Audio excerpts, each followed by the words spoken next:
Hello, and welcome to Autistically Unapologetic, the unfiltered and unmasked podcast about everything autism. Here's your host, Devin Morrissey.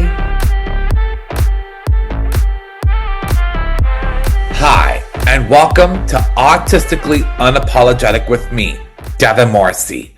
I would like to officially welcome you all to episode 31, where I will be continuing the conversation about autism in the performing arts. Now, autistic individuals have become more heavily involved in the performing arts now more than ever, as research has shown that performing arts has provided benefits for us on the autism spectrum, such as building confidence and communication skills while offering a structured environment.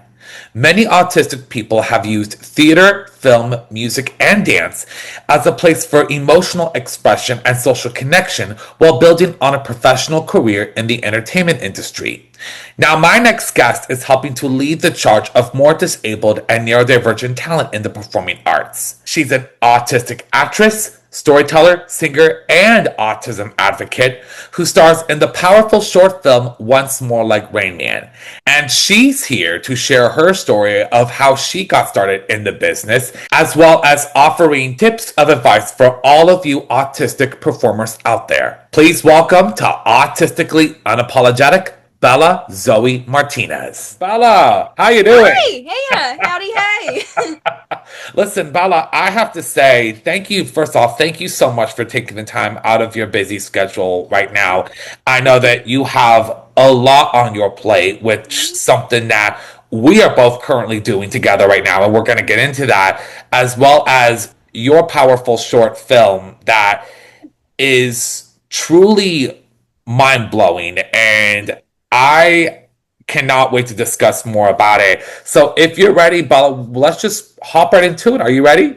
Yepers. Let's go. All right. So, Bella, whenever I have an autistic person on my podcast, I always like to start from the very beginning, which is sort of the beginning of the autistic journey. My first question to you, Bella, is when were you first diagnosed autistic? When did you find out that you were autistic? And what was your reaction to all of it?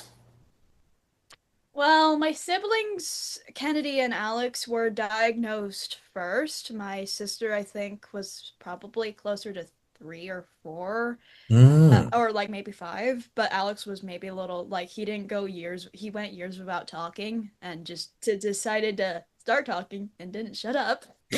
I saw my siblings go through ABA therapy. I was diagnosed very early, and I decided I wanted nothing to do with it. Interesting. They had to rewrite the program more than any other kid because they nicknamed me General Patton because I'd rather lose the battle and win the war. Oh. Then again, they nicknamed Kennedy Napoleon because I was the only one that went toe-to-toe with her. The therapist came up with some very creative nicknames for us kids. But autism's always been around me. It's my normal. I didn't really realize I was autistic. I didn't really realize that my normal was not normal to everywhere else. So it didn't really have a label in my early years. It was just, oh, I'm just Bella. That's it. I love that. It's interesting because, first off, a lot of people don't know this, but you are one of 3 autistic children in your family. And that was surprising to me because when I first met you 2 years ago, I had absolutely no idea that you were one of 3 autistic children. I was like, wow, I can only imagine what that must be like. But also, too, what's so impressive was that our age difference, because you were after the 2000s, I was pre-2000s, and there were a lot of stereotypes at the time that kind of came with that. So I'm super thankful that I want to say you and your siblings never really had to experience that because it was different times. But what's interesting is that autism has always sort of in a way been around you and sort of been helped be a part of who you are, which is pretty neat. Tell me a little bit about your childhood growing up on the autism spectrum, and what was that like for you? Because just getting the chance to know you just through our mutual connections and our affiliations, I know it wasn't necessarily always easy. Yeah, it wasn't. It's definitely interesting having like being myself autistic and having people in the spectrum in my house, because we had the full spectrum in my house, technically speaking. It was not always easy. I mean, like, I don't always understand my siblings, and my siblings don't always get me. Yeah. but there's some things that we have in common, like our interests in like art, animation, and they're my biggest cheerleaders, and biggest defenders. Because if anyone starts some shit, I know they're gonna put their necks out for me, but also will tease me on shit. I I mean, love it. Alex and I love playing this game that we have been playing, Cookie Run Kingdom, and like he will just be Oh. like, Bella, it's time. We have to play the game today. I'm like, all right, all right. Like he normally does not get persistent, but when it's something that we both likes and he knows that we both like it, he will drag my ass down. Like, bet we need to play it right now. Come on, let's go. Because there's so much autism in the household. So it was kind of just like you were able to connect to your siblings on such a personal level. Because, there's always a saying that, when you meet one person with autism, you only met one person with autism. And it's Yep. kind of interesting just to sort of see how it was like growing up for you. Because sometimes as a child, you're wondering like, oh, why am I so different? All that. And then you connect with your siblings, Kenny and Alex, and it's like, oh, well, they also get it as well, and that's why like we're so close, because as we know each other's autism, even though it can be different from one or the other. Yeah. So tell me a little bit about what got you into acting. What was your inspiration for starting to act? Was it a favorite actress or actor, or was it like a favorite TV show or even film? It was actually like my family's involvement in Hollywood because my parents are both writers Oh, and they started off wow. like writing for Stan Lee, but also being Wait, puppeteers. they wrote, your parents wrote for Stan Lee. Yes, they knew him like before streaming was a thing because he had a crazy idea called streaming, and that Holy was before it was a cow. thing. And like they like one person had a really good impression of him where he'd jump on the conference table like, I got this great idea, and like they wrote a thing called Scuzzle for him. They still have that idea actually. Oh uh, my gosh. Wow. yeah, it's kind of crazy. My parents also kind of helped on like other films, like as punch writers or just like other stuff. Uh, I think they helped like with Bring It On, the cheerleading movie. Oh, really? Yeah, they like because there was a like a whole thing that fiasco happened, like where like this guy kind of was being a bit of a douche, and kind of decided to wreck the last part of the whole scripts and delete all the backups. So they basically kind of had to fly in and save the last act of the film, Oh my and that gosh. that was written by my mom and dad. So if they didn't swoop Whoa. in and save the last act, then nothing would not be there. I think my aunt Max was actually the one that kind of recommended the script be like greenlit, and same with Scream, I think. Wow. That is insane, but that's also amazing at the same time because you weren't around in 2001, right? No, I'm a 2005 baby. I love, oh my gosh, now I feel really old. But Bring It On, it was such a cultural phenomenon. And I had actually no idea that your parents were involved with that, let alone working with one of the greatest comic marvels of our time, Stan Lee. May he rest in peace up there. But thank the Lord Yeah, for his amazing, brilliant brain for bringing all of the Avengers franchise together into yeah, one. Just knowing that your parents had actually worked with him and just the family ties that you've had to help you get into this industry. It's absolutely insane. it's a small Um, world. it really is. Who knew? Who knew? The connections that you have in this industry are so amazing. And what's interesting is that a lot of people say that, oh, it's a one size up or anything like that. No, it's what we like to call networking. And having those connections are really important to help your career in this industry because I think as any aspiring actor or actress, especially on the autism spectrum, knows that door is heavily locked. It's not even just Yeah. heavily locked, it is padlocked, it is sealed shut, everything in between is so just even able to get in by just having those good connections and networking. It's wow. And thank God for your parents helping save Bring It On because God only knows what that would have been like had your parents not helped. Even if like they had good connections, they've always told me like they could hold the door open for me, but I have to be the one to choose it to kick it in. And kick it in I did. Absolutely. You definitely kicked in the door, that's for sure. Did. Now, you are just one of many autistic actors that are beginning to take over the entertainment industry. Now, it has been evident that over the years, autistic roles have been played by non autistic actors, but now we've begun to see a turning point in the terms of autistic actors getting hired, working in the industry, and most especially getting paid. How does it feel to play a part of this movement? Kind of surreal, honestly. Kind of surreal. I still don't believe it sometimes, honestly. I'm like, man, I don't know. Like, oh, look, my God. It's kind of crazy that a lot of people actually like my work, because I didn't think I'd get this far. Because I was just the kid that just doodled in my sketchbook in my notebook, or like any piece of paper I can get my hands on. Because that's kind of like what inspired me to begin with acting. Like I always just like the fact of telling stories. I used to just upload silly videos and edit them with my siblings or friends to YouTube, because that's what I did when I was a little kid. I still make YouTube videos. I love the art of storytelling. It's great. Oh, It's just yeah. great. It's an outlet, but it also kept me sane from when I was being bullied, because Yeah. that was a thing. Being emotionally and psychologically abused, not ideal. Yeah. No, it's not ideal for any one of us that have been through those trials and those tormenting situations. It is not fun, and it plays a huge effect in our life. And but what's interesting is that you've been able to take that just from even knowing you these last 2 years and putting that into your work has been truly inspiring to watch.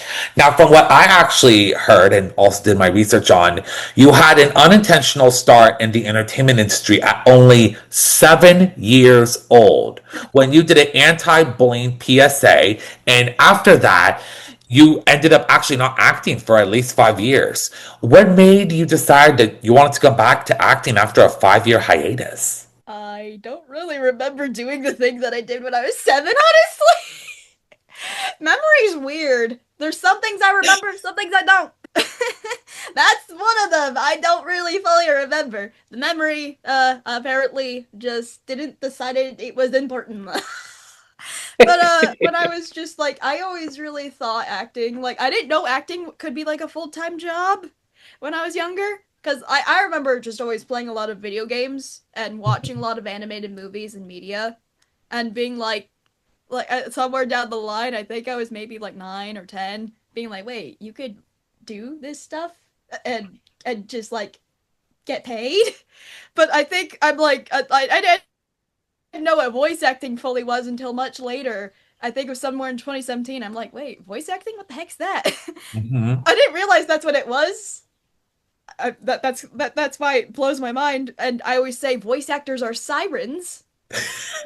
Seriously, my friend Veronica came up. My friend Veronica, I call her V, just came to me being like, Bella, voice actors are sirens. I'm like, elaborate. Well, voice actors can make themselves, or like just actors in general, can make themselves sound completely different to how they normally sound. I'm like, oh my god, voice actors are sirens.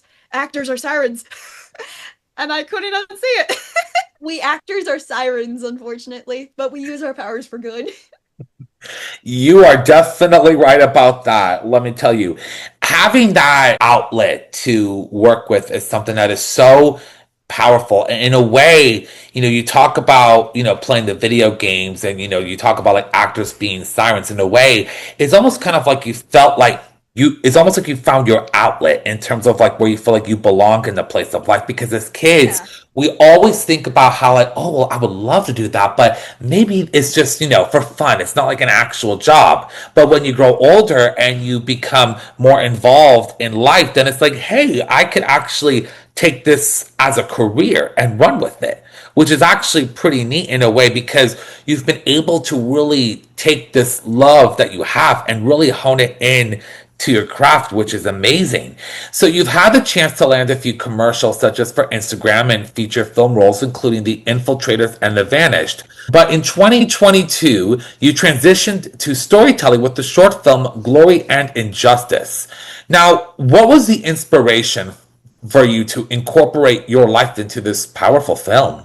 Well, Glory and Injustice was actually like one of the films that I think, if I remember, like Sean Crouch, and like think my parents kind of helped write on it as well, and I was just starring in it as Glory, and Eric was Lord and Justice. I remember it was originally workshopped as a hero and daughter, but then it slowly went into villain daughter, and I'm like, okay, but and then I remember them playing with the script, and like when we finally shot it, it was actually at my house.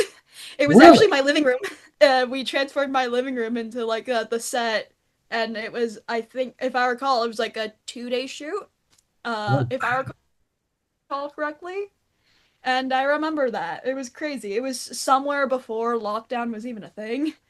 oh If my you remember, gosh. I was a wee little baby high schooler. uh, I was ninth grade. Oh my god, it's actually crazy on how much I changed, like physically, like because like I didn't really get brace like my Invisalign at that time yet. So my teeth were kind of still a little crooked, messed up. I used to Wait till get like your 30s. Wait till your 30s. You're 10 years away. Just wait till your 30s. I used to not like the smile I had because of how messed up my teeth were. I think it was also because I got my tooth not like kind of chipped as well, and they had to fix it when I was a kid. Oh my gosh, I am so sorry. I find it kind of interesting that you were able to take inspiration to really incorporate your life into Glory and Justice. I remember explicitly not making Glory autistic because I wanted to play characters that weren't autistic too. And that's Oh, important for us. it Because is. I can play anybody, dang it! Let me play the main girl for fuck's sake! Well, it's Or like a interesting about villain! acting because you get to explore different characters or maybe different parts of people that have been a part of your life. Like you talk about, you were bullied as a kid, you got to play a bully. If you're, autistic, maybe you can play non-autistic. It's exploring those different roles that maybe you never know are even there. And that's like Yeah. the beautiful part about storytelling, especially right before COVID. And honestly, quite frankly, just how much has changed since those times. As heartbreaking as it is, it also serves in a strange way as inspiration for the projects that you've worked on. And sometimes when we have traumatic events or when we see traumatic events happening through us, that turns sometimes into the most beautiful portraits of art that we can think of. And especially with Glory and Injustice, you were able to take that trauma that you went through and really put that into display, which is so important. Now, throughout the last 2 years, you have been on a powerful, exciting, and impactful journey when your latest short film, Once More Like Rain Man, was released.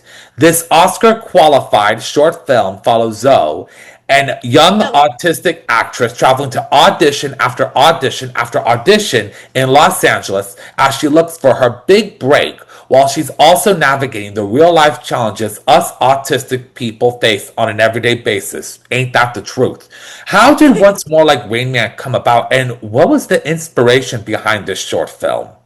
The inspiration was my real auditioning life. It was actually based off actual auditions. Like Wow. actual auditions. Those are real questions I've actually gotten. A lot of them are girls don't. I've actually gotten like, you don't look autistic, you don't sound autistic. I'm sorry, buddies. That's supposed to be a like Yeah, what? I'm sorry. I'm not. Is that supposed to have a look? It's like asking if it's not VD.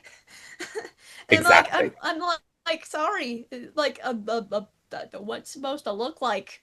I'm I'm not Rain Man. I'm just a Bella. That's all I am. Exactly. You're just Isabella. You're not Rain Man. I've always gone by Bella because like I remember just feeling more comfortable with that nickname as a kid because I think for some reason there were just a bunch of girls in the class I had that had the name Isabella and just went by it, and I'm like, oh, uh, Bella sounds cooler anyway. It Kid logic. does. You can't argue with kid logic sometimes. You really can't. It's like, as a kid, when it works for you, it works for you. And it sticks with Yeah, you. It and really when it does. came to Once More Like Rain Man, I remember being really pent up and frustrated with some of these auditions because it really felt like they were just making caricatures or just like characters who felt like more like a plot device. or obstacle rather than an actual person. And I'm like, what the frick is Yeah. going on here? It's like playing a video game and finding out, wait a minute, I'm not the hero, I'm the obstacle. What the heck is this? I got Yeah. chipped. And I'm like, my parents saw that and like, I wanted to change that. And I started writing the script. And that's kind of what led to this. It was technically my senior thesis because I Ooh. kind of got screwed out of high school. This was over the last week of like a strike for the actor strike in 2023. I will say this to all of our listeners out there. I had the chance to watch this short film when the theater group that we are both a part of actually had the chance to perform at a viewing of Once More Like Rain Man at the Ed Asner Center here in Los Angeles. And it was so powerful and so accurate because I think for so many of us, it is hard to function sometimes in a world that wasn't necessarily made for us and having to work with the life's challenges of the social communication, having to be told, oh, you don't look like you're autistic, or being told, hey, you don't really fit the role for this autistic character. And you're just like, huh? But what's so powerful about this film was that it really depicts just one of so many people, and especially women with on the autism spectrum, because a lot of people for so long didn't necessarily categorize women to be on the autism spectrum, when for years all of us that are in the autism community and are a part of it, we all knew. Just society Yeah. just decided to finally wake up, be like, hey, we're noticing this trend. And we're all like, you think? We've already noticed in the autism community for years. I will say that watching that film was just so incredible. And it really is a shame that it hasn't been Oscar nominated, because it was Oscar qualified. In fact, it was actually the It first. it was Oscar nominated, like it was qualified, but it didn't get that far. I know what won though, Yeah. and it was a film that we personally beat in a festival that we won. It was the French one. Of course, of Hopefully course, the it was Academy French. will wake up one day and realize that your film deserves much Yeah, more approval and appraisal than I think it honestly is getting. And the fact that I was actually blown away from learning after seeing Once More Like Rain Man all those months ago was that you don't just talk the talk, you literally walk the walk of advocating for the autism community. Now, it was mentioned at the screening of Once More Like Rain Man that around 40% of the cast and crew of Once More Like Rain Man are neurodivergent, which is absolutely outstanding, including a current star on the rise from the pit, Tal Anderson. yeah. What was the driving factor in making sure that a good chunk of your cast and crew were neurodivergent?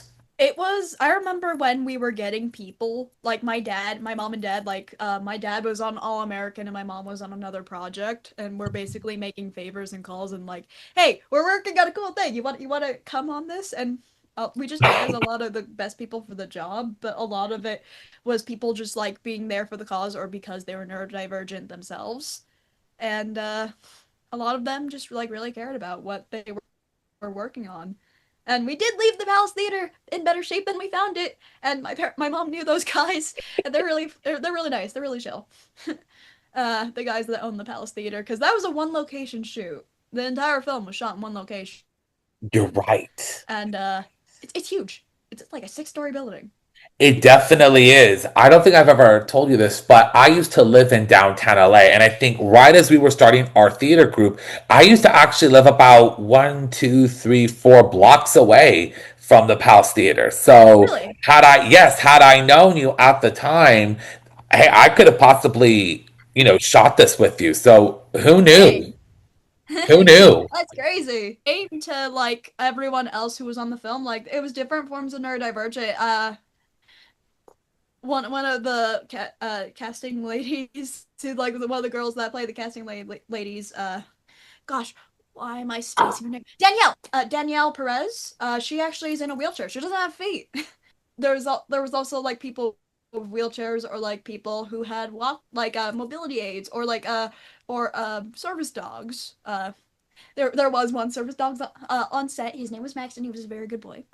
Oh, He that's wasn't allowed to all. be on camera, but he was a very good boy. He just sat under the table, just just being happy and just being like sitting very happily.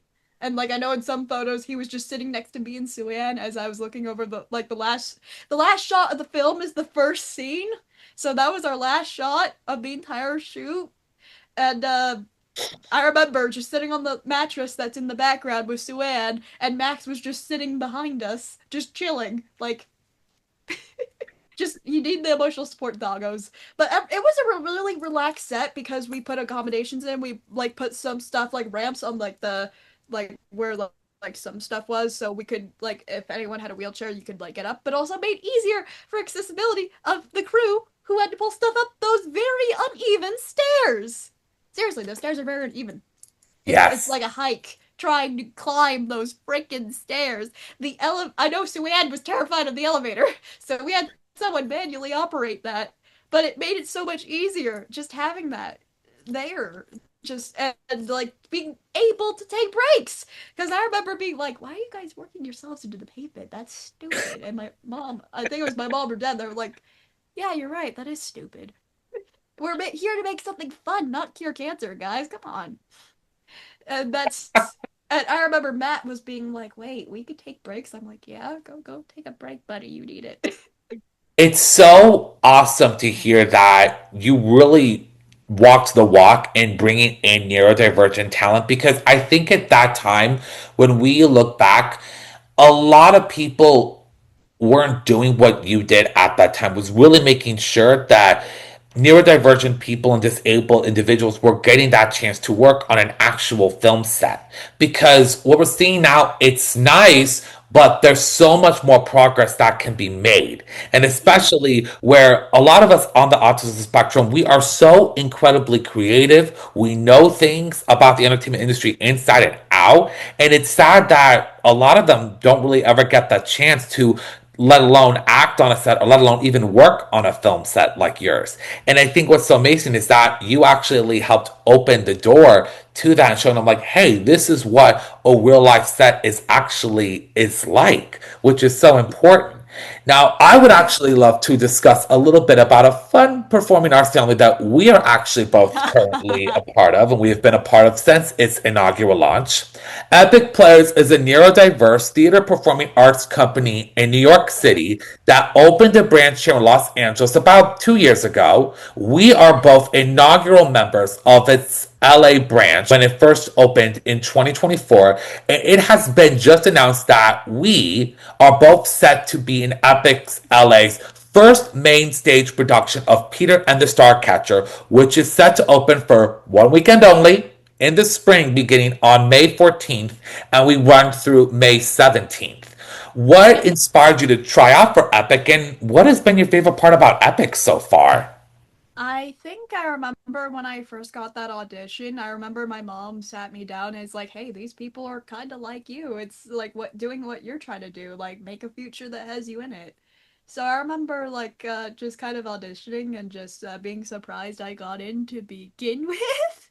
What? I was actually surprised. I don't know. Really? I was really shocked because I didn't think I would actually get in. Because I remember being kind of lonely at that time because I didn't really have many in-person friends, like many people, many connections in LA, like that were my age. Because oh my God, that was just a crazy time.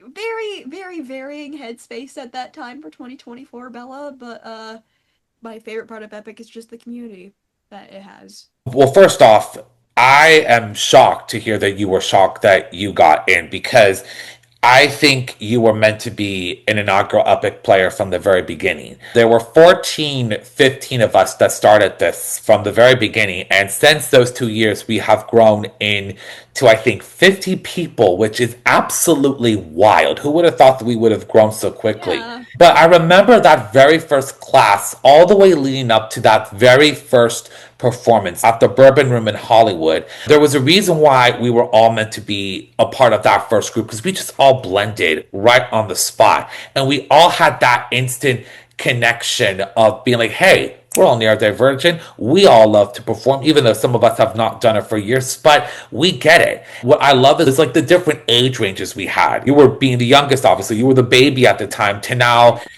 God, I forgot who was the oldest, and I don't really want to say I exactly think who. I think it was just so special at that time, and it's still special to this day as we're continuing to grow and grow and grow.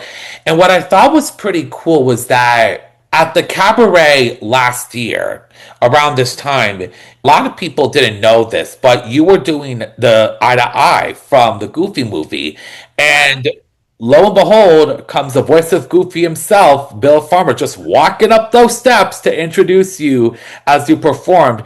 And I'll never forget, in addition to all of us being shocked when he spoke in that Goofy voice, you were probably just the most stunned because this is like a once in a lifetime thing. It doesn't happen every other day when you're singing a song from the Goofy movie and being introduced by the voice of Goofy himself.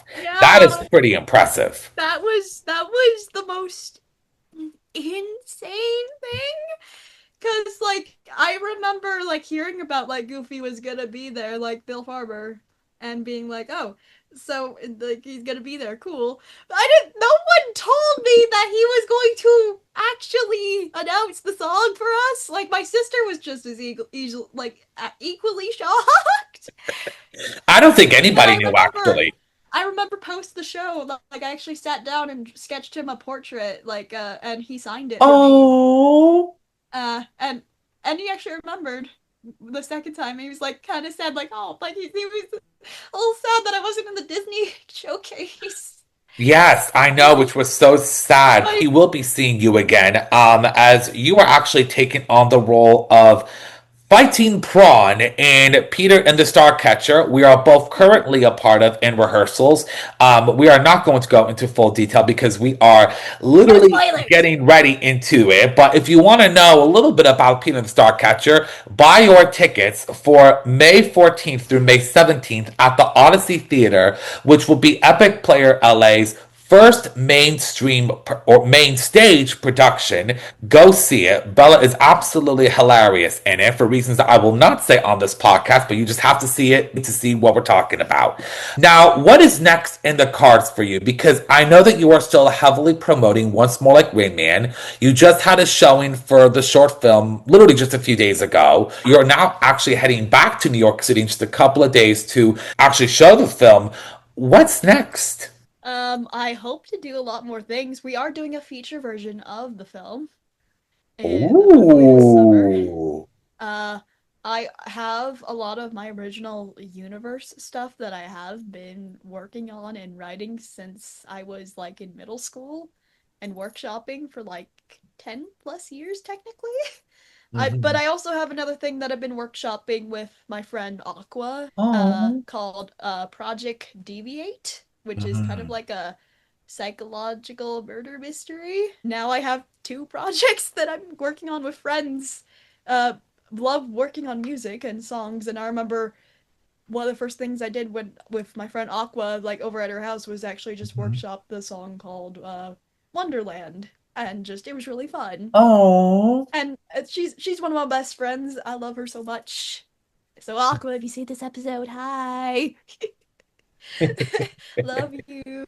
I've only known her for a year, but I love her. She's my sister in arms. I will die for her. She's my ride or die. First off, I think it is so awesome that you have an actual film adaptation of Once More Like Rain Man coming out, just because I think this will really explore more of Zoe's character and, just Zoe. the Zoe, thank Mhm. you. Zoe's character throughout the course of this. And it's just so exciting to see you just sort of kind of take this inspiration and develop it into something even bigger. And especially with these projects that you're currently working on, I am thrilled and just so excited to see what you also got working on right now as well. I think it's Yeah. absolutely brilliant. So, this is my last question for you, Bella. Okay. As I mentioned and we talked about earlier, the entertainment industry is finally becoming more inclusive to other autistic and neurodiverse actors. What do you wish to say to the entertainment industry in terms of being more inclusive? And what are tips or pieces of advice you have for other aspiring actors on the autism spectrum who wants to break into this industry? Yes, you can, and it's up to you to make a future that has you in it because no one else is gonna do it for you. That's my best advice, honestly. Because if you're really passionate about something, just go for it. It will be difficult. There will be roadblocks ahead. I didn't say it would be easy, but it's worth it.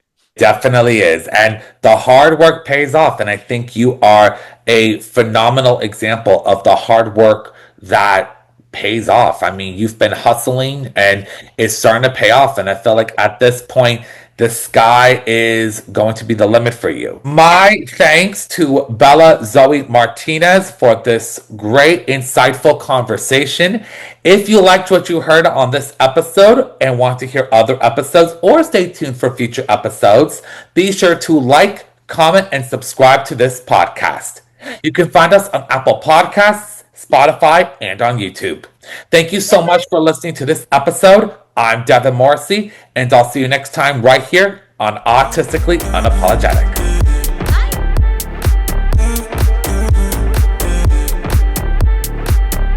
Thanks for listening to this episode of Autistically Unapologetic with Devin Morrissey. If you like what you hear and you want to see more, don't forget to rate and subscribe to stay tuned for future episodes. Again, thanks for listening.